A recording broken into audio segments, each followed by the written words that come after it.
All right, I think we're live. Amazing. Woohoo, we have liftoff. I literally feel that way. So hi everybody. Oh, is that like a stepper in your background there, Mark? The dumbbells. Oh, Yeah. because a lot of people. I think we're live. 1 second. Sorry. Amazing. Woohoo, we have liftoff. I literally feel that way. So hi everybody. Okay. So the reason I ask is I've seen a lot of people doing these meetings. They're on the treadmill. Yeah, they're kind Yeah, of bobbing up and down. I don't Yeah. really understand how you can possibly be typing and talking and on, like I can multitask pretty well, but that's a lot. Yeah. Yeah, I Yeah, agree. I can't do it while I'm working, but yeah, just to kind of get things warmed up in the morning, got the it. brain, the body, Yeah, I'll absolutely. do a few sets, do some stretches, and immediately, hop on the computer, start working from there. But Well, I feel like I've known Mark for, I don't know, a long time. I think I met you 2 months ago at a mm, Wealth Genius event. I'm actually talking to Thomas later today, and we instantly connected. Obviously, we're in very similar spaces. Mark is helping people exchange currency, which is a big concern, no matter where mm, you're from, but particularly if you're from Canada, investing in the US, it's a big concern these days, more so than probably before, and people want to find the best rates, and the best rates are never going to be with the banks. It's just mm. not possible. And Mark started a company called Pulse FX with some partners, and he's going to share that with you. And he basically finds you the best exchange rates available on the day that you're making the exchange. Does that pretty much sum up what you do? Yeah, exactly. I mean, the easiest thing to compare it to is like, let's just say like a mortgage broker, for example, right? I mean, you can obviously go direct to a bank for a mortgage, just like you can go direct to a bank for foreign exchange. Is that your best option? More often than not, that's not the case, right? Going to a broker, you have access now to a variety of options in the market. On the FX, foreign exchange side of things, it's the exact same. We're connected to about 70 banks globally, so we function as a bit of a buying group. We can essentially get rates and compare these banks between each other and pass the savings on to our clients at the end of the day. And mostly you're doing, is it, I mean, obviously your business is expanding, but you're in Canada, you're in Toronto. Right. Super connected, by the way, just saying. Actually, I'm going to record this as well. 1 second. Sorry.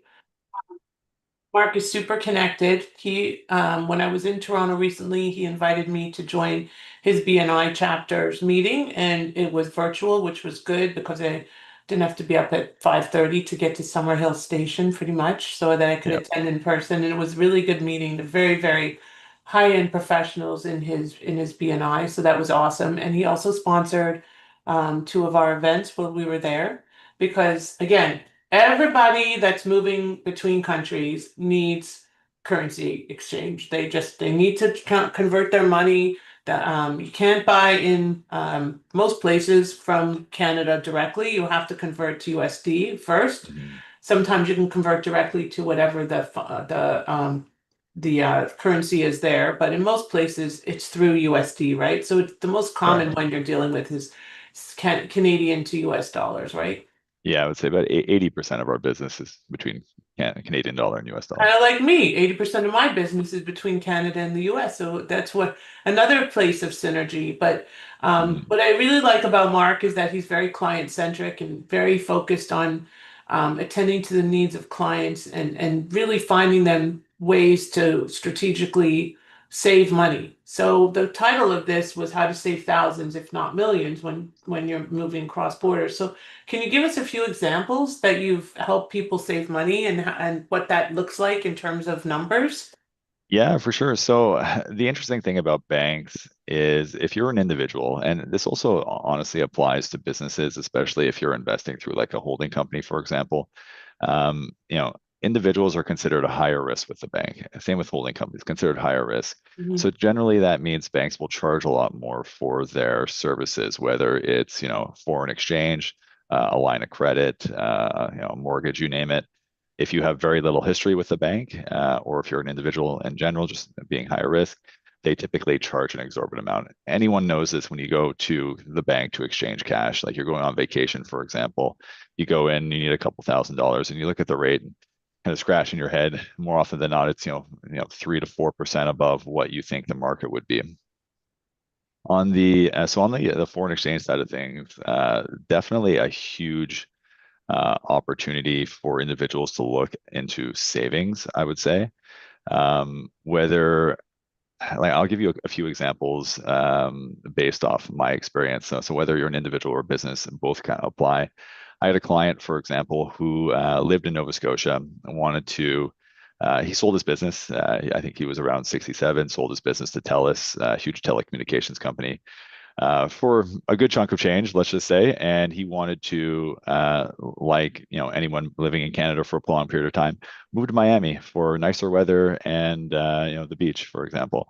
And he found a nice place. It was about I think 2.5 million.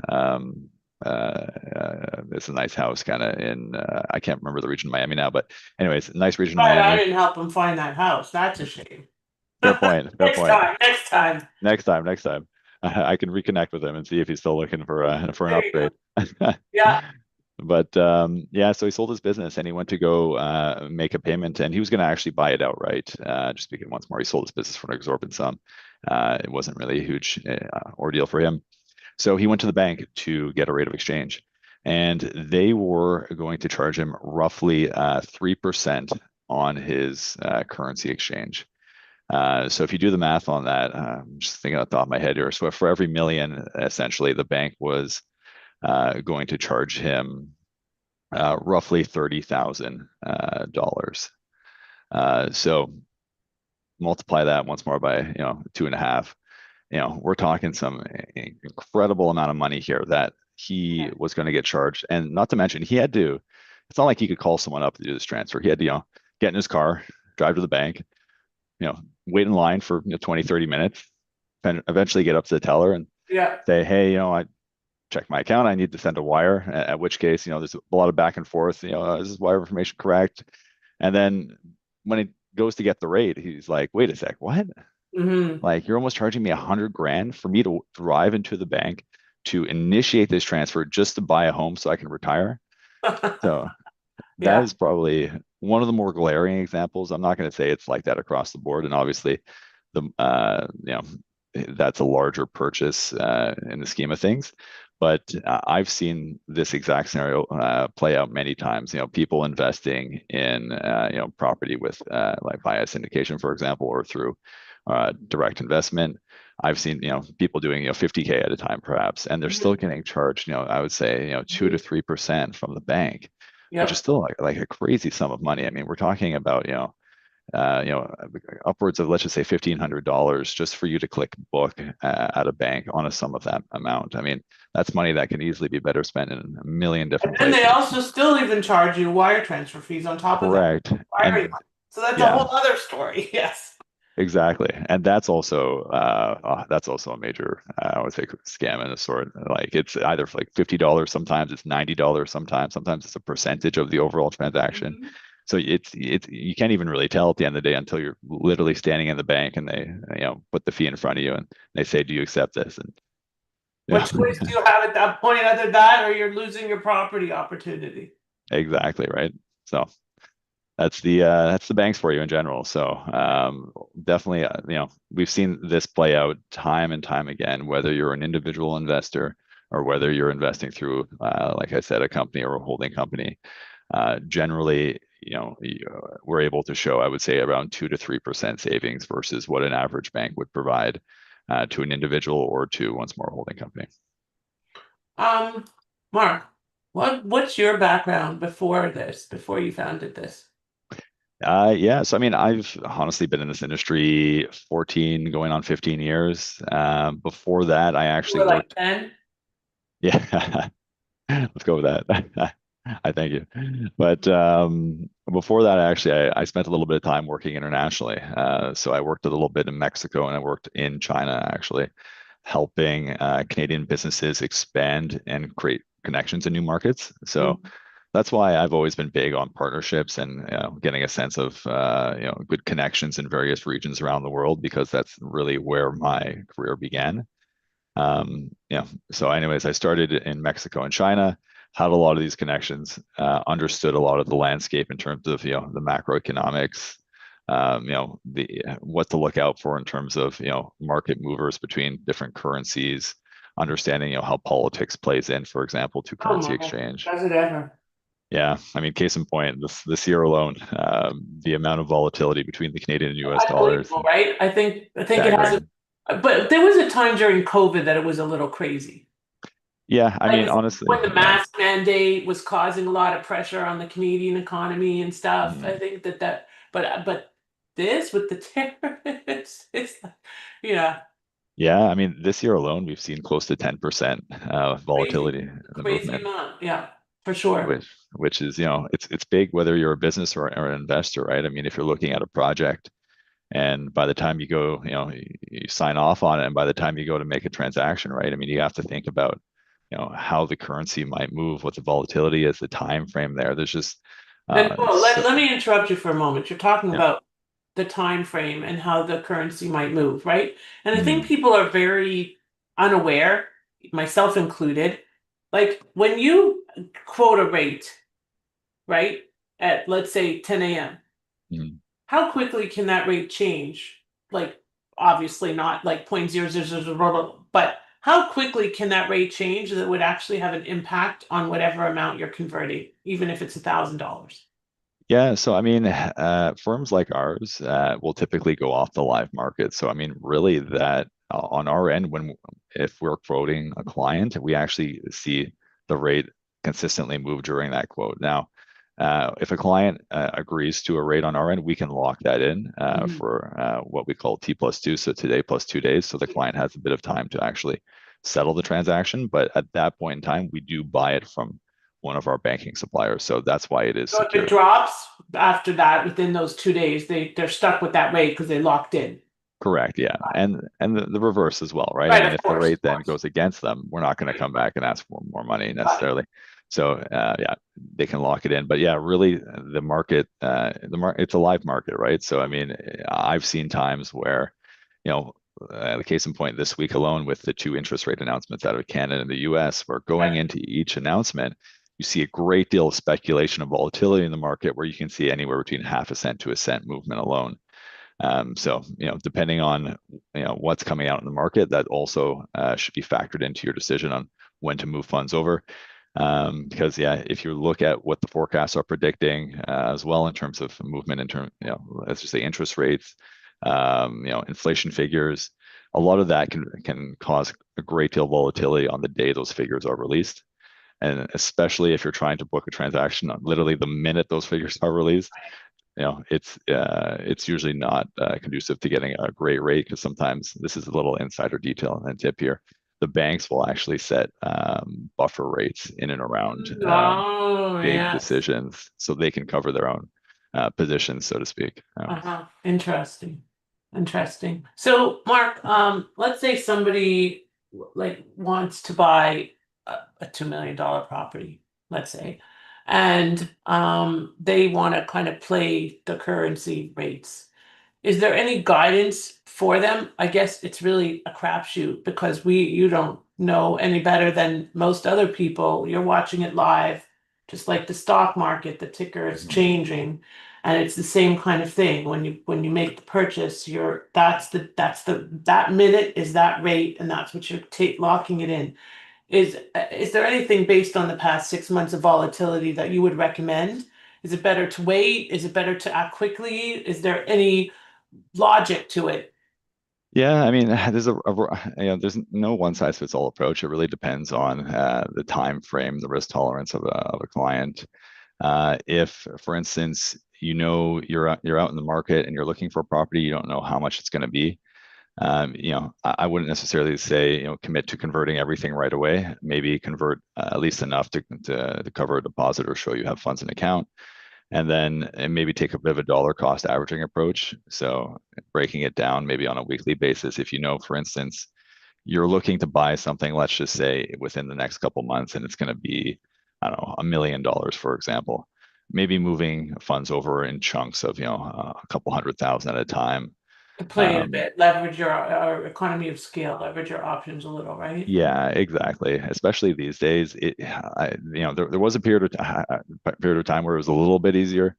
Yeah, to know what was coming out in the market and where it was going to move just based off established indicators. But I'll be honest, I mean, the last year has been largely political discourse that's caused the vast majority of market movement, like not just necessarily between Canada and the US, but looking into the Middle East, looking at Russia, Ukraine.